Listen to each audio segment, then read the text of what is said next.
Four common myths about healing from betrayal and sex addiction. Brannon, what's going on, man? And not much. It feels like it's been forever since we chatted, you know? Yeah, I mean, you picked the exact right week to take off. I know, my goodness. The world went to hell in a handbasket while I was gone. It seemed it seemed that way. Golly. Yeah, Yeah. Yeah, that was rough. And we had some personal family stuff go on. I mean, it was an interesting time to be disconnected from the world and I was trying to stay disconnected, but every once in a while I checked my phone and it's like the next thing had happened, you know? it was a week, man. It was a real week, It, um, a real week of like big like loss. I mean, for me personally, for our basically for our country, but I mean, there were, I think, three this week. There were, in addition to all of this stuff all over the news, there were three people that I know that lost their lives this week. yeah. And man, like I feel like my soul is like over inundated with even the ability to like process or grieve, you know? Yeah, like So, I've felt kind of numb and I'm waiting for it to hit me a little bit. So, yeah. and to hear you had even more, like we need to talk about that, Tyler. So Yeah. I'm curious, but we can talk about that later. Yeah, so where do we find hope? How do we, one thing about this kind of silver lining to it all, I think, is it's definitely made me stop. A really quick story. I ran a group before I went out of town, and on that group had a client who had lost someone in his family, and he was extremely just powerful and amazing in that group. And I was driving home from the group and just started thinking about my own kids and my own, and I got home. By the time I got home, I was just like sobbing. I walk in my door and my kids are like, "What is going on?" And they all came over and just like hugged me all together. And, it just like, one thing it does is it makes you realize how important every day is that we have. And to stop and just get present and take stock with that because I think we take it for granted. We just kind of bump along here and there, and all these tragedies that have happened like make you think like, whoa, like life is precious, you know? Amen, Brandon. Yeah. I kind of have this goal in my life. I don't think I've ever shared this with you, but I have this goal in my life that, you ask the question all the time. You get asked, you think the question, and in times like this, you really think this question is like, what would I want to do before I die? Or what would be like if this was my last day, what would it look like? And I personally want to live a life that on most days, if I get to the end of my day, I'd be something like today would be an okay day. Uh-huh. And the only way you get to that is, I think, at least as this has been my experience as I've been wrestling with this, is to try to practice being present and living the life that's directly in front of you, whatever it brings. And there is the possibility of being able to go to bed every night on a clear conscience, going, yeah, today was enough, Yeah. you know. Yeah. Um, Yeah, absolutely. so anyway, I know we're way off of where we're actually going on the episode today, but Yeah. Tyler, there's this kind of stick here and then we'll shift. I have all these windows in this office that I'm in, and you and I used to mow lawns every week, and there's all these like little business buildings, and they all have little lawns, and so in my mind I'm like bidding them out, like, well, I'd probably charge that for that or that for that, and how much could this complex bring in if you got most of these if accounts, you just mowed the lawn every week. Yeah. And every Wednesday morning, this crew comes, and it reminds me of us. Like they are the us crew. They're just they're kind of a beat up ragtag crew of like college kids, you know. And every Wednesday morning, and when they show up, it's like, holy crap! Like another week went by. Like, Yeah. what? Wow. Another week? Like, they're there again? Like, what? And I just kind of watch time just go by the weeks. And it's like, holy cow, just like, boom, another week, boom, you know? There's the Mo crew again. Yeah, there's the Mo crew. They're back every Wednesday morning. Um, so yeah, time, we only have so much of it. It goes by really quick. And it just, what you said, focus on each day and look back and just be like, that was an okay day. That was Yeah. good. Yeah. So, all right, let's shift Let's go, because Brandon. we We're got gonna we got an important topic today. Yeah, we're gonna talk a little bit about myths, common myths about the process of healing from both sides inside of a partnership after there's been betrayal or with sex addiction. That these myths happen because emotion takes over and knee-jerk reaction will happen, and we just unconsciously start to do. You just unconsciously start to react to a highly emotional, intense, difficult situation. And the reason why we want to talk, Tyler, why do we want to talk about these? Because we're in the business of trying to help people find healing, and the myths we're going to talk about are things that demand a lot of emotional energy, sometimes time, and they don't often yield much of in the way of actually the healing inside of the relationship or personally. Yeah. But before we really dive into these, chances are you've fallen into most of these. And we're not saying you're bad. We're saying that's normal.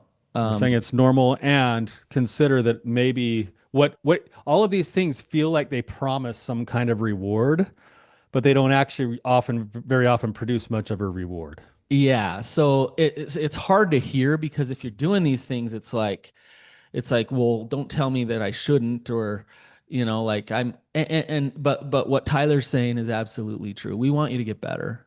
And we know we've been around the block long enough that we know that these things don't work. In fact, they actually cause harm. They actually continue the suffering.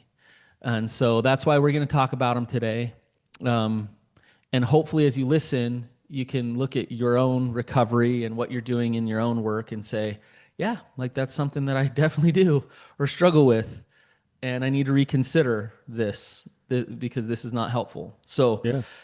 Tyler, Let's do you want to start? let's go back and forth. So we're gonna do two from each side of it. If you're two myths that the unfaithful believe and two myths that the betrayed often believe or follow through on that don't yield great results. And we'll just kind of stagger and alternate. Does that sound all right? That sounds perfect.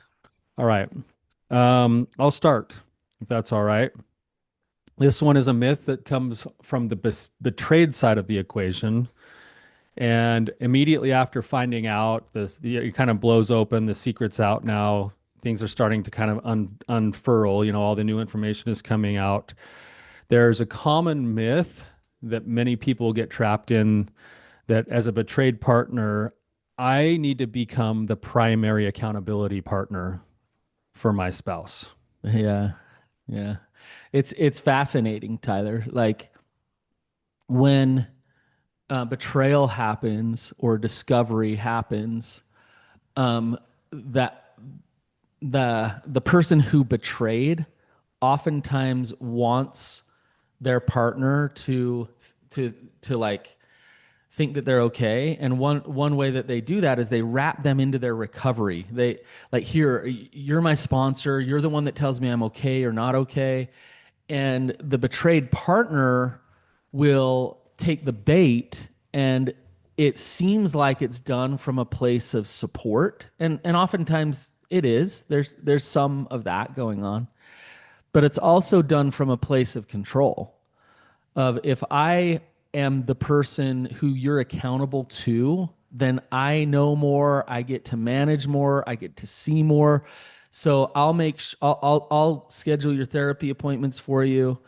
I'll check in with you every day. I will make sure that you're doing your dailies. I will do all this stuff because I'm being supportive, but in reality, it's you're in the fear cycle with that. The problem with that, and it's a natural thing because you're like, man, I just don't want to get hurt again, and I want to make sure we can solve this, and I want to be part of the solution to helping to solve it. The problem is that if I'm responsible for having to hold all of that all of the time, and I'm already in my own trauma from having received the betrayal, that puts me in a really rough spot to manage my own emotions because now I've got to somehow show up and be strong for my partner, even though I need to attend to my own feelings of betrayal. That's one part of it. The second part of it is this, and at the heart of most people's concerns, if they've been betrayed, is can we rebuild trust and can we salvage this? And you're actually oftentimes shooting yourself in the foot when it comes to rebuilding trust. If you're the one that's always following through on making sure everything gets taken care of, everything's done, then you don't really know for sure that the healing that your partner needs to go through and that they need to do is coming from a place of genuineness, and you can't trust that they're choosing to do those things because in a lot of ways you're doing everything for them. Would you rather trust your ability to manage their recovery and manage them, or trust them? Because the one actually gets in the way of the other, That's right. right? And but it's less vulnerable, it's less scary to manage the whole thing. Yeah, well, I can manage it. I'm in charge. You're accountable to me. It's less vulnerable because you feel like you're more in control. But that exactly what Tyler just said. That gets in the way. You can never know whether that other person is trustworthy unless they're proactive in their own recovery and unless they're doing those things without you present. That's You, right. you don't want to get to a place where every time you're not around, you wonder what the heck is going on. Yeah. You want to be in a relationship with somebody who chooses to do the right thing even when nobody's looking. And Right. if you're now all of a sudden always looking, then there's that piece of you that's doing it to try to feel safe, and there's a piece of you that doesn't want to get hurt again, which makes total sense, but it's going to erode the ability to actually trust that the work is genuine. Tyler, I've gotten some pushback a little bit where, I'll be running, betrayed partner groups, and I'll say things like, "Hey, set some boundaries for yourself about how much you're checking his phone, how much you're checking in on him, how much you're tracking him, following him, reminding him of therapy appointments, all of these things. Like set some boundaries with yourself." And the pushback that I get is, Brannon, if I didn't like investigate and make sure, then I would have never caught him and I would have never found out. So Right. you're telling me to stop doing this behavior, and you're kind of reinforcing this idea of keeping my head in the sand and just not being aware at all. And here's the truth of it, Tyler. This is kind of a difficult concept to understand. I actually believe that there's an intuition and a gut feel sometimes where partners go discover things. Like Absolutely. I looked up the internet history and I found a bunch of stuff. Absolutely. Good for you for following that gut prompting and that intuition. That's awesome. Um, but in long-term recovery, as you start to engage in the recovery process, that's not like a gut feel anymore if you're caught up in that fear cycle and you're managing their recovery. And the fact of the matter is you look more for the energy, the feeling you get from them than it is about the exact things that they're doing. I don't know if I'm explaining this very well, Tyler. No, yeah, exactly. It's basically the question is, and what we're not saying is don't check up, like if you have that gut feel, but there's an energy difference in that. Like, and you'll feel it, Brandon, when you're in the office, and people who are listening will understand this too because they probably experience these things differently. But if if I'm doing what I'm doing out of fear and compulsion, that's different than doing what I'm doing because something kind of Prompted hit me. me in a grounded way. Yeah. Right. And there's a different energy in that. There's like a knowledge and a groundedness versus a fear and a compulsion. And living out of fear and compulsion in the long run, it's a normal thing when there's crisis going on, but in the long run, that's not a sustainable energy and it's not going to produce great fruit most of the Yeah. time. Yeah. I So think of like a hover parent, right? A helicopter parent, right? Like I was watching something about this, and the what the child feels from that is, you don't believe in me. You don't believe that I'm capable. Um, and what the parent is doing is saying, no, I love them, so I'm going to make sure they're okay. So I'm going to watch everything they do. So I'm going to, and the fact of the matter is it's good for the parent and good for the child to have that autonomy as a human. That's good for their relationship, where the child can fail, can get hurt, but the parent is there to support and see them and love them. But there's that autonomy going on. It's the same thing with this concept. Um, so should we move on to the next one, Tyler? Yeah, you're up. This one actually, it goes right hand in hand with what we're talking about. What side is this one on? Is this This on is the this is the unfaithful or? betrayer's side, the unfaithful side, and and actually the betrayed actually falls into this myth as well. Like, so I guess it's both. But the knee jerk reaction is that this thing that's happening is about the relationship. It's a relationship issue. Um, the truth is the relationship is very much affected by what is going on, which makes it A a relationship issue. relationship issue. Right. But when the focus for the healing is on the relationship, then you're shooting at the wrong target for actual healing, for actual recovery. And it's like, well, if we can get to a place where the couple feels good together, then everything's okay. That is fleeting and will never happen if that's the only thing that you're working toward, because that's not why you got in this situation in the first place. That's right. And if you're looking at it from being the unfaithful's perspective, using this kind of thing, is there is some pain oftentimes saying, hey, things were broken in our relationship and there was some disconnection, and that's why I ended up choosing to do X, Y, Z, whatever. Right. But now that's a justification for the poor behavior rather than an acknowledgement that there were things wrong. And I still have to take a look at the fact that I chose to do that behavior. And that's something inside of me that needs to be addressed. Yeah. Right.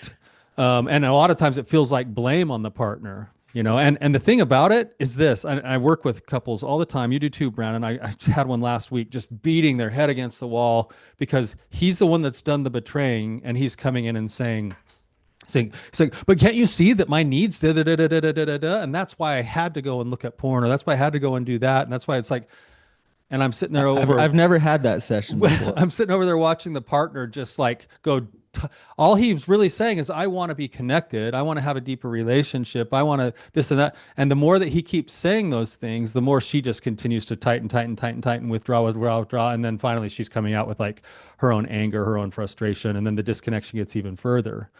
Whereas if he were to come in and be like, hey, look, like I have some real issues with my anxiety in the relationship. I have real issues with boundaries in the relationship. I have real issues with being authentic in the relationship. Shame. I have real issues with honesty. I have real issues with trust. And I have my biggest issue is shame. I don't know how to manage my shame, and it's nobody's issue but mine. And I need And to I go to work haven't on dealt that. with my trauma, and I need to go work And on I need it. to go to work on that. And that is the pathway forward. But instead, that requires honesty. It requires a big amount of accountability, and it requires vulnerability. Um, Yeah, and and so but it's easier just to say, "Hey, we got a marriage problem." that honesty, vulnerability, and all the things you just listed, Tyler, that is about the individual, and requires and is about self-determination, to heal on your own. And this is the catch 22, is like, when it's about the relationship, then a lot of times the betrayer is like, well, what can I do to make sure that they're happy or okay or whatever? And the truth is if you're working your actual recovery, then you're going to learn how to be more honest and more vulnerable. And that might be hard.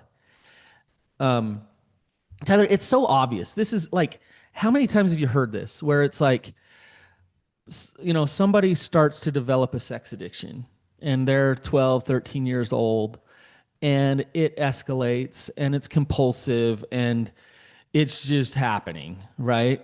That they've never ever met their spouse yet for years. And this compulsive behavior is happening. They're numbing their emotions with it.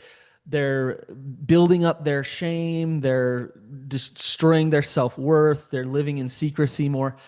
And then along comes like this, person they fall in love with. And they think, and what do they think oftentimes? They think, oh, well, now my problems are all solved because I found the person who can take care of everything.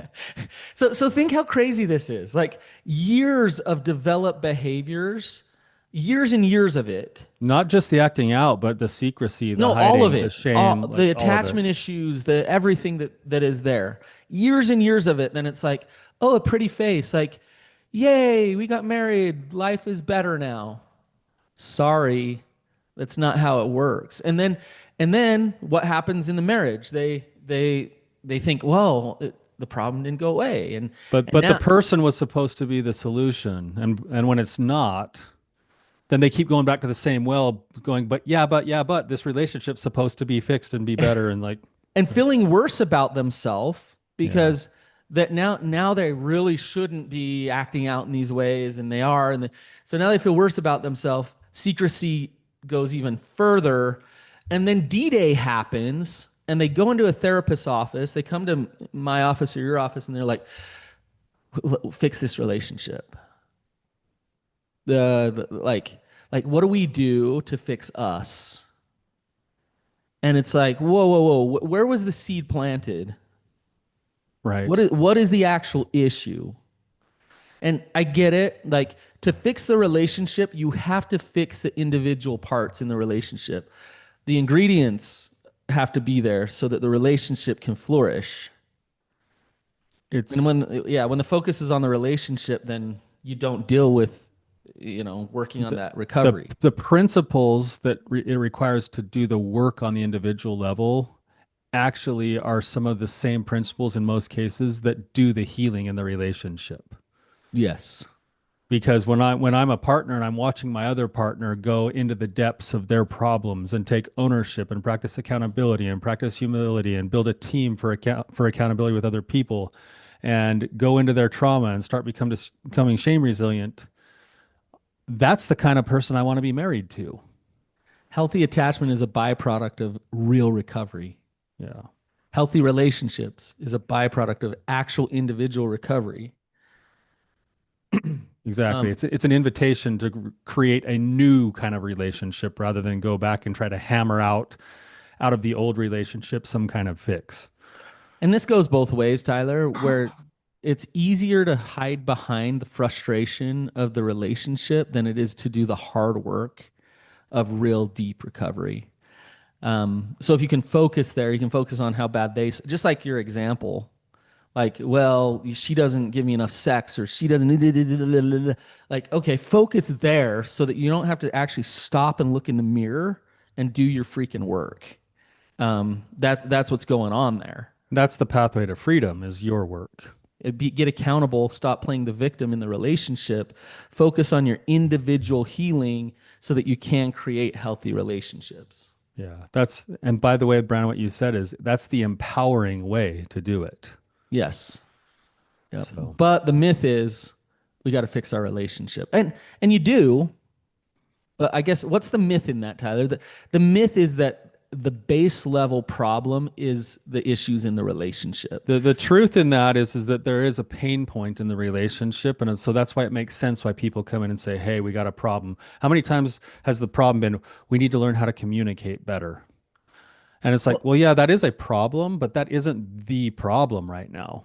Like Yeah. there's a reason why you guys communicate just fine.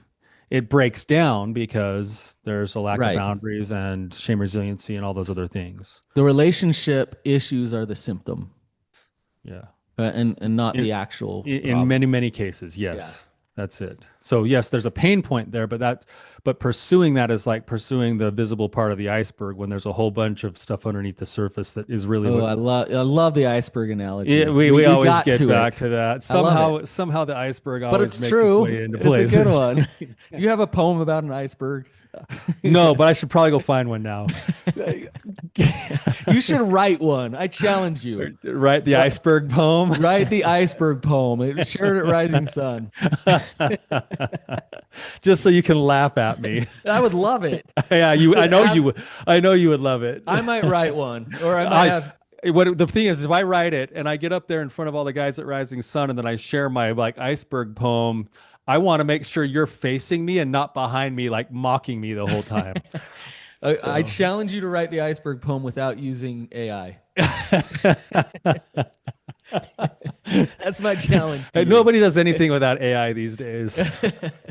He won't commit. He won't commit. Uh, um, okay. Okay. All right.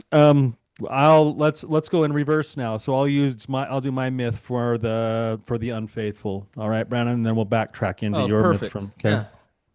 All right. So sticking with the unfaithful, this is something that I think I see a lot of people like fall victim to, honestly thinking that it's going to help. And I think even their heart's in the right place a lot of time, but it just in the long term, it doesn't seem to help that much. And it is, here's the myth: placating your partner will rebuild trust. Oh, just listen to every other episode on Therapy Brothers. Yeah. I mean, I hate to say it, but a lot of times, they come on. This myth is so prevalent. Is it? I need to become what they want me to be in order for me to make things right. In essence, after I've betrayed my partner, this is really hard because I've hurt them so bad. And here's the thing is like there is naturally like in the break after the break of trust, there's naturally kind of this place where I've been the one that's done wrong.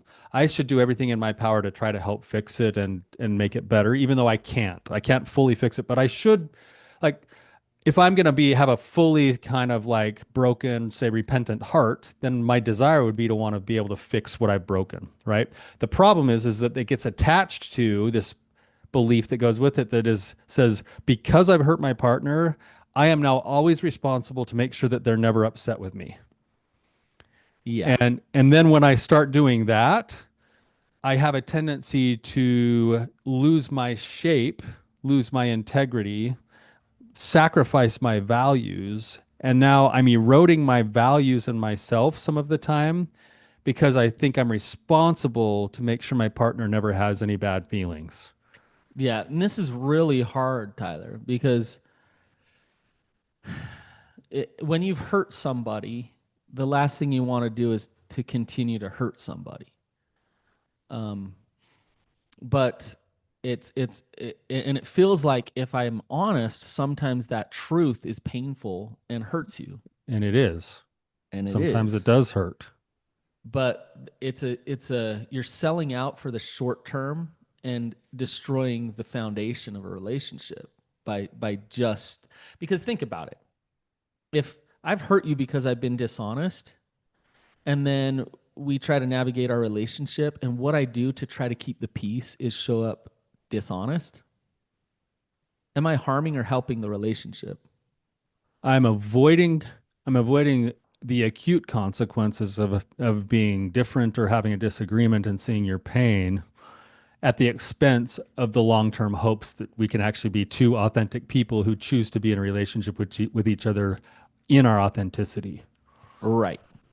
So let's give an example. Let's say, as the betrayer, you show up at home and your betrayed partner is like, "Hey, I want to go spend 10 grand on a retreat. Like, I'm going to go to this retreat and I want to spend 10 grand on it." And let's say you like stop for a minute, you regulate yourself, and you like really feel like, wow, that's a lot. And that's like, I can't honestly say that works for us right now. Yeah, like we don't have Like that in the budget. we don't have that money. Like it doesn't So work. now It's like, there's two values in conflict with what you're saying, most likely, yeah, Brannon. One is that I want to be the person who, if it's going to help you with your healing, I'll kind of do whatever it takes to try to help facilitate that. I want to have that attitude. yeah, And when I look at the budget, man, like the stress that we're going to have trying to climb out of the hole after that expenditure might not be worth the squeeze in terms of our recovery, because Right. now we're going to have to like figure out how to And so let's say your budget partner, together on let's that. say you voice that like, oh, I don't know if we can afford that. And you do it in a kind, loving way. Um, and your partner comes back with, you did this to me. I can't believe you won't support me. What's wrong with you? Like, how come? Like, just blame back. Right. Hmm. And then all of your years of, um, believing that pleasing a woman is what gives you your self worth. All of the triggers around shame of I'm letting somebody down, no one will love me as I am come up. It's really easy to get broken down in those moments. Yeah. Well, and broken down isn't just like, okay, go ahead and do it. Broken down is also becoming a jerk and being like, no, I'm going to fight this out and be a total jerk to you. Yeah. Right. Right. It's the Um, shame. Any of the shame screens we talk Either about. way, either direction, all the directions. I brought up this example because it's a tough one, Tyler, because the competing values that you're talking about. Like you can see, like, well, yeah, they should just say, yeah, go. Like we'll go into whatever debt there is because, yeah, you're hurt and you want to do this. Like, but at the same time, it's important for both partners in that relationship. If the betrayed partner really wants to go and realizes it's hard on the budget, they need to be honest about that too, even if that's difficult.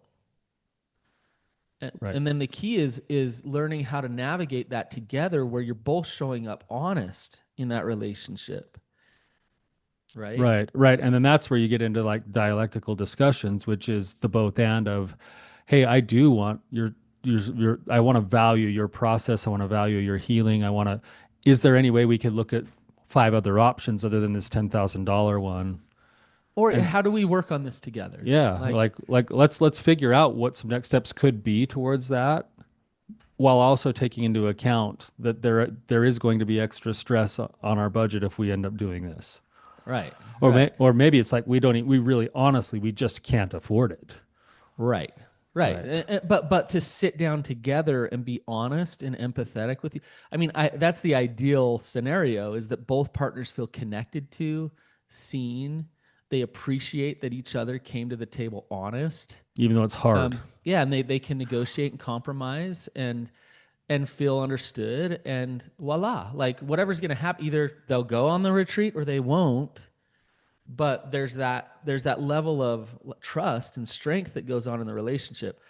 If it's just placating, if it's just like, okay, I'm the world's worst, yeah, I support you, like just go ahead, then you are destroying trust in your relationship. It's what we talk about with, Your partner will start to say, I never really know where my partner stands on any of this like, stuff I want because, some yeah, pushback yeah, because I want them to have a freaking opinion about something. How come how come my opinion is always their opinion? Like it's always like the same. It's always like who the freak are they? Who yeah. are I don't even know them.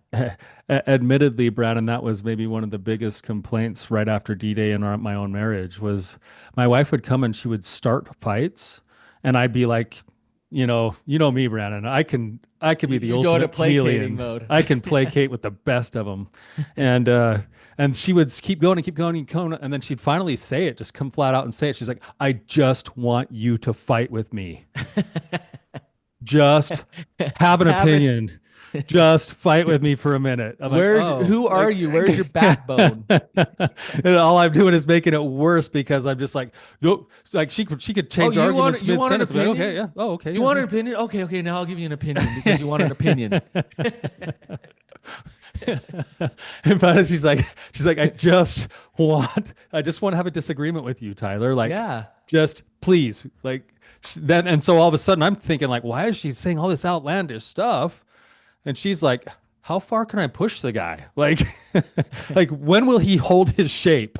You know, Well, like, this is like a masculinity femininity issue too. Like the feminine wants to be with a man who trusts himself, who has confidence, who knows who he is.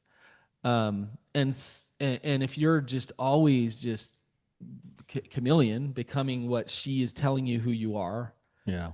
she doesn't feel safe because she's not with a man that will hold form regardless of her. There's no And trust there. right. And there's a Yeah. way to hold form and to be honest and be loving and empathetic and safe for your partner as well.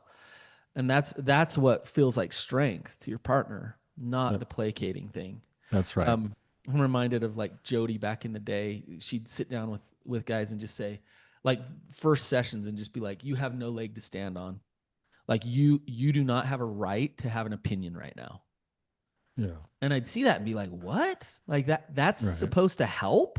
Yeah. Yeah, that doesn't help, you know?" I think long term it doesn't help. Short term it makes sense. Like, hey, you might want to tread lightly and make sure that you're attending to your partner's needs. And long term, Of course. if you lose your shape long term, you're dooming the marriage in the long run. Yeah. Yeah. All right, Tyler, we're getting low on time, so let's do this last one. We said we'd do four, so here's the fourth. This one is for the betrayed side The of it mostly. betrayed side myth. Um, I am responsible and I can fix it. So what we mean by that is On the inside, like an internal belief system. yes, yes. So if I were if I were sexy enough, if I were nice enough, If I complained less, if I was, yeah, a better partner, a better spouse, then they wouldn't go abandon me, hurt me, reject me, and betray me. So I will amp up all of the trying to be better for them so that they choose me. And somehow their behaviors of compulsion and betrayal are my fault. And Tyler, I've worked enough with partners where they're kind of like, yeah, I know. Like, you tell me this isn't my fault. You tell me this isn't about me. but it doesn't feel that way. Doesn't feel that way to a lot of people. Some people like it. It never feels like it's about them. They're like, yeah, Yeah. yeah. But for a lot of betrayed partners to just be like, yeah, it's not about you. It's invalidating to those feelings of shame and fear that come up when you get betrayed. Um, However, it is a myth. It is not about you. Um, and as much as you try to make it about you because then you feel like some semblance of control, it, it doesn't work. And in the end, like where do they end up, Tyler? When they make it all about them and they're trying to control it by being nicer and better and I think it goes a couple of ways over the long run is taking responsibility for stuff that's not yours leads to you feeling helpless, powerless, feeling more shame, and then it has a tendency to then also yield deeper resentments. yeah, Because when you start to betray your own values for the sake of the greater good, you can only do that for so long before you have to either resent yourself or somebody else. yeah. And then you're burned out and tired and then you find yourself pulling away even though you don't want to let go of the relationship. I was talking to a partner a couple years ago, and like she had hit the gym hard after D-Day, like just and she lost all this weight. She was like really fit in shape, and she was pissed off because she was like what else can I do? Like she was saying like I am hot, like I am.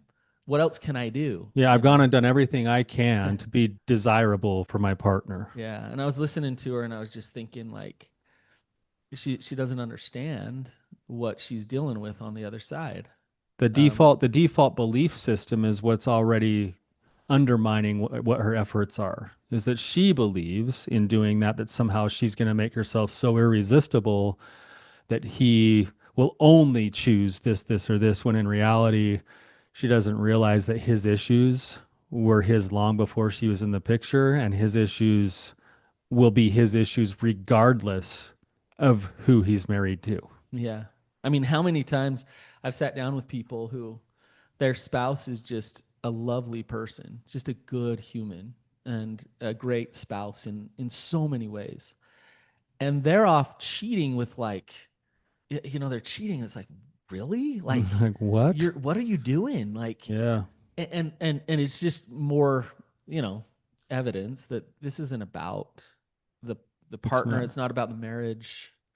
It's about It's the about, individual with their own compulsive problems and their own lack of shame yeah, resiliency. their addiction, their mental illness, their, yeah, whatever we want to call it. It's Um, not about you. It's not about you. yeah. Tyler, this was good talking about these things. I wish we had a little more time, um, but maybe we could get more into these some other time. I'm sure we will. Yeah. It's good having you back from vacation, Brandon. Yeah, it's good to be back. So, if this was helpful, please leave us a review. Head over to YouTube, check us out over there. We'd love some more subscribers there. And until next time, keep on keeping on.